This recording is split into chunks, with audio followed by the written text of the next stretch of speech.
Okay now बहुत important topic हम discuss करेंगे जिसका नाम है रिसेप्टर थ्योरीज। रिसेप्टर थ्योरीज में देखिए बच्चों, रिसेप्टर थ्योरी का एक स्पेशल क्वेश्चन सेपरेट आता है कई बार सेमेस्टर एग्जामिनेशन में और बहुत आसान है। रिसेप्टर थ्योरी हमारी वैसे तो कई हैं लेकिन बहुत हम इंपॉर्टेंट थ्योरी को डिस्कस करेंगे। और अगर आपके जनरल क्वेश्चन पूछता है कि रिसेप्टर थ्योरी को समझाइए तो ये मोर देन सफिशिएंट कंटेंट है कि आप 3 से 4 रिसेप्टर थ्योरी को समझा दें। देखिए रिसेप्टर थ्योरी में सबसे पहले आपकी है, सबसे पहले तो आपको नाम लर्न करने होंगे। Occupation theory, rate theory, induced fit theory and two state receptor model. तो बेसिकली देखिए सबसे पहले जिसका नाम है ऑक्यूपेशन थ्योरी। तो रिसेप्टर थ्योरी में ऑक्यूपेशन थ्योरी की इस बात को कहती है, सिंपल सी बात है। ऑक्यूपेशन, ये ऑक्यूपेशन वो जॉब वाला नहीं है, ये ऑक्यूपेशन इस बात का है कि कोई चीज़ है, सपोज करिए ये कोई स्पेस है और यहाँ पे कोई चीज़ आके फिल हो रही, मीन्स इस चीज़ को ऑक्यूपाई कर रही है।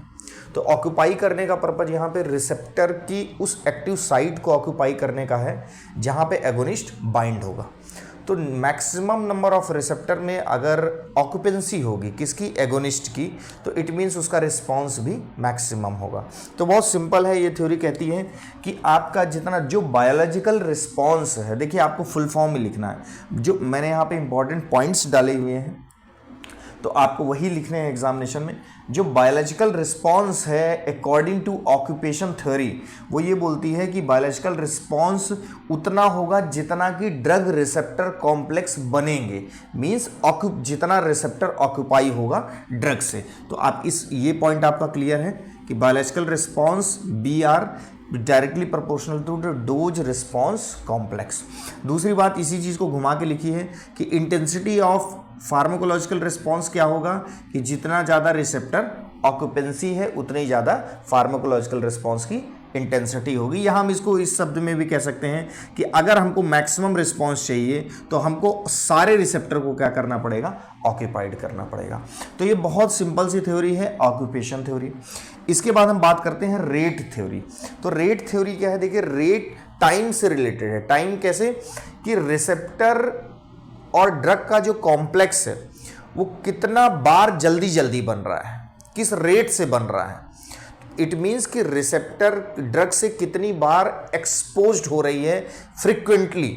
तो अगर आप क्या कहेंगे कि देखिए फार्माकोलॉजिकल रिस्पॉन्स रेट थ्योरी में प्रोपोर्शनल होगा किसके, कि rate of drug receptor complex formation, कितनी तेजी से ड्रग रिसेप्टर कॉम्प्लेक्स बन रहा है उसके प्रोपोर्शनल होगा फार्माकोलॉजिकल रिस्पॉन्स, राइट।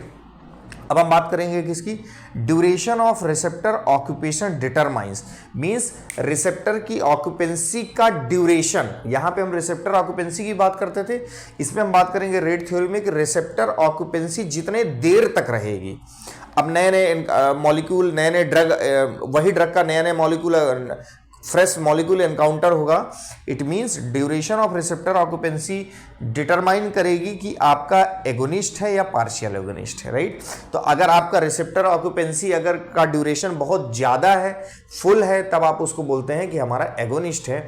और जब वो बहुत टाइम तक ना हो तो उसको बोलते हैं हमारा क्या है, पार्शियल एगोनिस्ट। तो ये भी बहुत सिंपल सा है, इसमें आप कि duration of receptor occupancy determines, receptor कितनी देर के लिए ऑक्यूपाइड है वो क्या डिटरमाइन कर रहा है कि आपका एगोनिस्ट होगा या पार्शियल एगोनिस्ट। पार्शियल एगोनिस्ट है तो कम देर के लिए ऑक्यूपाइड होगा, जबकि एगोनिस्ट है तो ज़्यादा टाइम के लिए ऑक्यूपाइड होगा। तो ये बहुत सिंपल थ्योरी हो गई ऑक्यूपेशन और रेट थ्योरी। अब हम बात करते हैं इंड्यूस्ड फिट थ्योरी।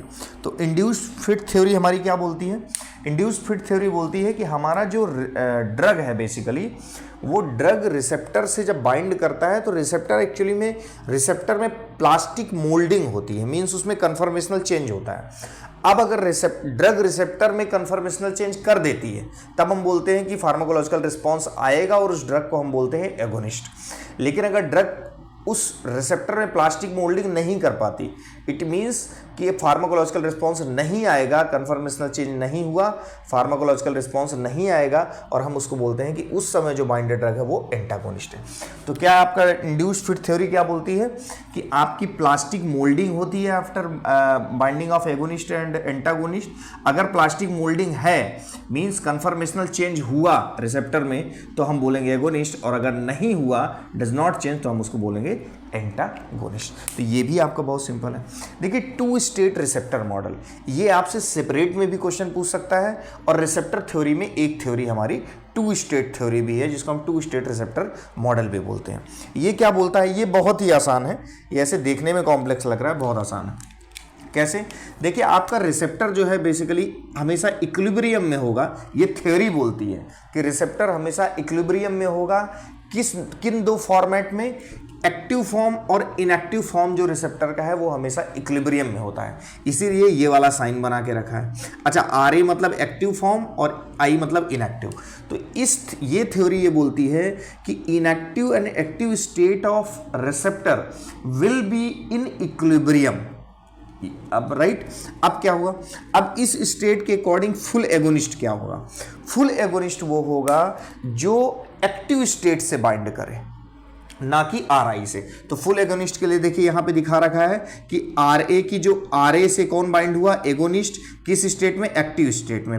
तो अब क्या आया यहां से? आपको यहां लिखना है फार्माकोलॉजिकल रिस्पॉन्स, करेक्ट, ये आ गया। अब पार्शियल एगोनिस्ट क्या है? पार्शियल एगोनिस्ट, चूंकि पार्शियल एगोनिस्ट पार्शियली एक्ट करेगा, तो बाइंड पार्शियल एगोनिस्ट देखिए दोनों से करेगा। अभी कैसे दोनों से करेगा? एक्टिव फॉर्म से भी बाइंड किया और इनएक्टिव फॉर्म से भी बाइंड किया।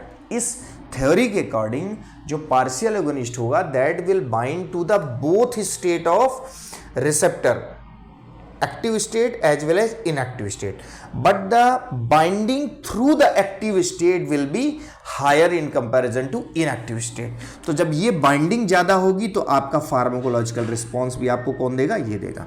अब इनवर्स एगोनिस्ट की बात करते हैं। इनवर्स एगोनिस्ट क्या होगा?